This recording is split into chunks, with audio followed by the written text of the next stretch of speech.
तो दोस्तों इसमें कोई शक नहीं कि तेजस की मैन्युफैक्चरिंग में भारत आने वाले समय में इतिहास रचने वाला है। भारत के पास दो ऐसे हथियार हैं जिनको लेकर दुनिया भर में भारत का डंका बजता है और जिन्हें खरीदने के लिए दुनिया भर के देश आज लाइन लगा के खड़े हुए हैं। और सच मानिए कि आने वाला समय कुछ ऐसे होने वाला है कि भारत इन हथियारों की आपूर्ति नहीं कर पाएगा, क्योंकि दुनिया भर के देश इन हथियारों को इतनी बड़ी संख्या में खरीदेंगे जिनको भारत को आपूर्ति करना यानी कि एक्सपोर्ट करना काफी मुश्किल होगा। ऐसे में सबसे पहला जो हथियार है वो भारत का ब्रह्मोस हथियार है, जो कि दुनिया भर के कई सारे देश इस मिसाइल को आज यूज करते हैं। साथ ही आने वाले समय में भारत इसको और भी बड़ी संख्या में दूसरे देशों को एक्सपोर्ट करने वाला है, क्योंकि आज दुनिया के कई सारे देश इस हथियार को लेकर बहुत ही ज्यादा उत्सुक हैं और लगातार ये देश इस हथियार को खरीदना चाहते हैं। और दूसरा हथियार आपको बता दें कि भारत का तेजस लड़ाकू विमान होने वाला है, जिसको भारत काफी लंबे समय से बना रहा है, लेकिन अब भारत का यही लड़ाकू विमान काफी तेजी से बनकर तैयार हो रहा है। आपको बता दें कि एक समय था जब भारत अपने तेजस लड़ाकू विमान की हर साल के अंदर मुश्किल से 1 से 2 यूनिट को बनाकर तैयार कर पाता था,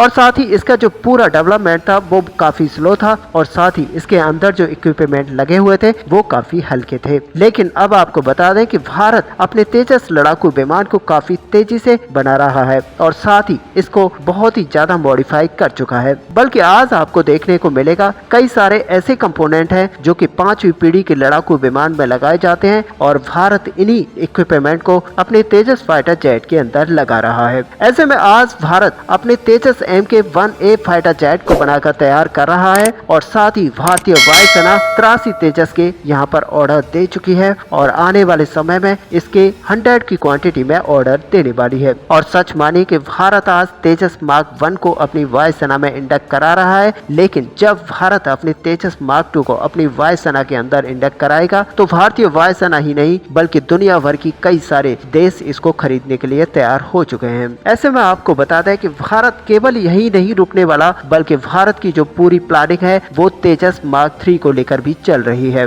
ऐसे में तेजस मार्क 3 विमान को भारत 6ठी पीढ़ी का विमान बनाएगा। इस तरह के प्रोजेक्ट पर काम करने के लिए भारत को काफी सारा मैन्युफैक्चरिंग यूनिट्स पर काम करना होगा, और साथ ही भारत को यहाँ पर बेहतरीन टेक्नोलॉजी की जरूरत होगी, क्योंकि जिस तरह से भारत अपनी वायुसेना को तेजस लड़ाकू विमानों से सुसज्जित करने वाला है, वहीं दुनिया भर के कई सारे देश इस लड़ाकू विमान को लेने की फिराक में बैठे हुए हैं। और ऐसे में भारत इसका मास लेवल पर एक्सपोर्ट करेगा और हर साल भारत यहाँ पर सैकड़ों विमानों प्रोडक्शन करेगा। और वैसे भी भारत अगर अपने इस विमान को अमेरिका को बेचता है तो नाटो के कई सारे देश इस विमान को खरीदने में लग जाएंगे। ऐसे में आज भारत ने जो यहाँ पर फैसला लिया है उससे आज दुनिया हैरान है, क्योंकि भारत 1-2 नहीं बल्कि सैकड़ों की संख्या में हर साल अपने तेजस लड़ाकू विमानों को बनाने की तैयारियां कर चुका है, क्योंकि भारत आने वाले समय के अंदर कई सारी अपनी नई प्रोडक्शन यूनिट को बनाएगा और हर साल के अंदर कई सैकड़ों विमान यहां पर बनाकर तैयार किए जाएंगे। ऐसे में सबसे बड़ी बात यह है कि फ्रांस, अमेरिका और चीन जैसे देश जो कि अपने विमानों को दुनिया भर के अंदर बेचते हैं, आज उनके लिए सबसे बड़ा सरदर्द ये तेजस लड़ाकू विमान बन चुका है, क्योंकि भारत तेजस लड़ाकू विमान को बहुत ही बड़ी संख्या में एक्सपोर्ट करेगा तो फिर फ्रांस और चीन के लड़ाकू विमानों को आखिरकार कौन खरीदेगा। और ये दर्शाता है कि भारत किस लेवल तक आखिरकार अपने इस विमान को ले जाकर पहुंचाना चाहता है।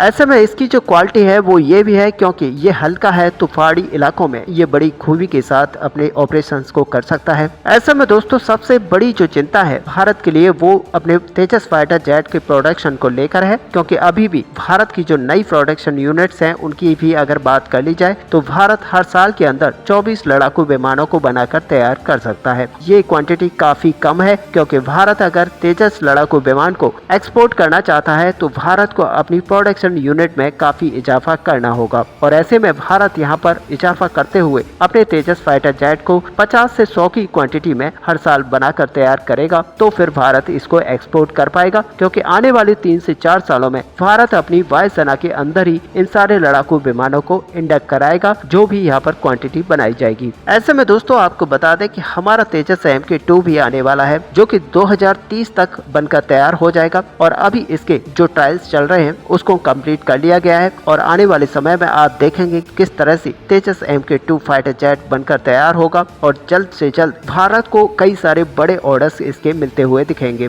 और ऐसे में भारत के पास केवल 2 ही विकल्प बचते हैं कि भारत या तो अपने तेजस के 1A के सारे प्रोडक्शन को 2030 तक कंप्लीट कर ले और ये जितनी भी प्रोडक्शन लाइन अभी यूज की जाती हैं उनको खाली कर दे, जिससे कि भारत इन्हीं प्रोडक्शन लाइन के अंदर तेजस MK2 को भी बना पाए और साथ ही भारत यहाँ पर कुछ और प्रोडक्शन यूनिट्स को बनाए जिसके अंदर तेजस MK2 फाइटर जेट को बनाकर तैयार किया जाए। वैसे अगर देखा जाए तो भारत के लिए अच्छा विकल्प यही होगा कि नई प्रोडक्शन लाइन का यहाँ पर विस्तार किया जाए और भारत अपने तेजस MK2 फाइटर जेट को तेजस की नई प्रोडक्शन लाइन के अंदर ही बनाकर तैयार करे। और सच मानिए कि आने वाले 3 से 4 साल के अंदर भारतीय वायुसेना के पास 200 से भी ज्यादा संख्या में यहाँ पर तेजस लड़ाकू विमान मौजूद होंगे, जो कि भारत के लिए पेट्रोलिंग और डिफेंस के साथ साथ एक फ्रंट लाइन फाइटर जेट की भूमिका भी बहुत अच्छे से निभाएंगे, क्योंकि तेजस मार्क 1 पहले के मुकाबले अब काफी शक्तिशाली और ताकतवर जेट है। इसके विकास में भारत ने एविएशन के क्षेत्र में बहुत ही ज्यादा विकास किया है। ऐसे में दोस्तों अगर कुल मिलाकर देखा जाए तो भारत का तेजस फाइटर जेट दुनिया भर के अंदर पूरी तरह से हंगामा मचाने वाला है। ऐसे में आपका यहाँ पर क्या व्यू है, आप अपना व्यू हमें कमेंट पे लिखकर जरूर बताएं। साथ ही वीडियो को लाइक और शेयर करना ना भूलें। मिलते हैं नेक्स्ट वीडियो में, तब तक के लिए जय हिंद।